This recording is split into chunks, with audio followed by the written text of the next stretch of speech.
దళిత క్రైస్తవులకు ఎస్సీ హోదా కల్పించాలని ఈ నెల 21వ తేదీన అన్ని క్రైస్తవ సంఘాలు దళిత సంఘాలతో నరసరావుపేటలో శాంతియుత ర్యాలీ నిర్వహిస్తామని అంబేద్కర్ ఆశయ సాధన సమితి జాతీయ అధ్యక్షులు కాల్వ రవి మీడియా సమావేశంలో తెలిపారు.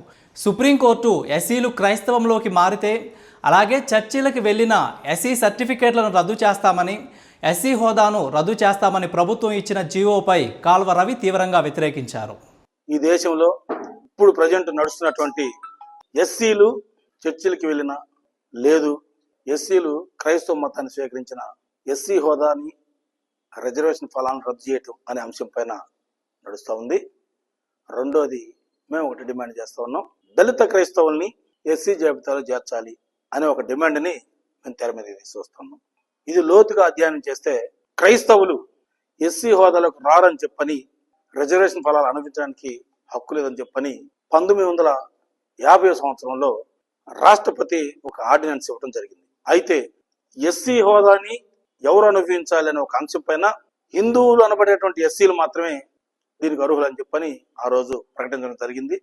ఆ తర్వాత 56లో చిక్కుల్ని కూడా ఎస్సీ హోదాలో చేర్చడం జరిగింది. దాంతోపాటు 1990లో కూడా రాజ్యాంగం ద్వారా బౌద్ధ మతాన్ని కూడా ఎస్సీ హోదాలో చేర్చడం జరిగింది. అంటే దశల వారీగా కొంతమందిని కూడా, కొన్ని కులాలని, కొన్ని మతాలను కూడా ఎస్సీ హోదాలో చేర్చడం జరిగింది. ఇప్పుడు మేము అడుగుతున్న ప్రశ్న ఏంటంటే, గతంలో అసలు క్రైస్తవ్యం చర్చిలకి ఎస్సీలు చర్చికి వెళ్తా ఉన్నారు, చర్చికి వెళ్తే ఎస్సీలు కాదు అని చెప్పని ఈ మధ్య కాలంలో సుప్రీంకోర్టు కూడా ఒక తీర్పుని వెలువడించడం, దాని మీద కొన్ని సంఘాలు, కొంతమంది నాయకులు కూడా స్పందించడం జరిగింది. మేము ఒకటే ప్రశ్నిస్తా ఉన్నాం, మన దేశంలో బ్రిటిష్ వాళ్ళు పరిపాలించక ముందు, రాజ్యాంగం అమల్లో లేకముందు, స్వాతంత్రం రాకముందు ఈ ఎస్సీలు అనబడే వాళ్ళని అంటరాని వాళ్ళుగా, ఊరుకు దూరంగా, ఊరు బయట ఆలయ ప్రవేశాలు కూడా లేకుండా చేసినటువంటి చరిత్ర మన ఈ దేశంలో ఉంది.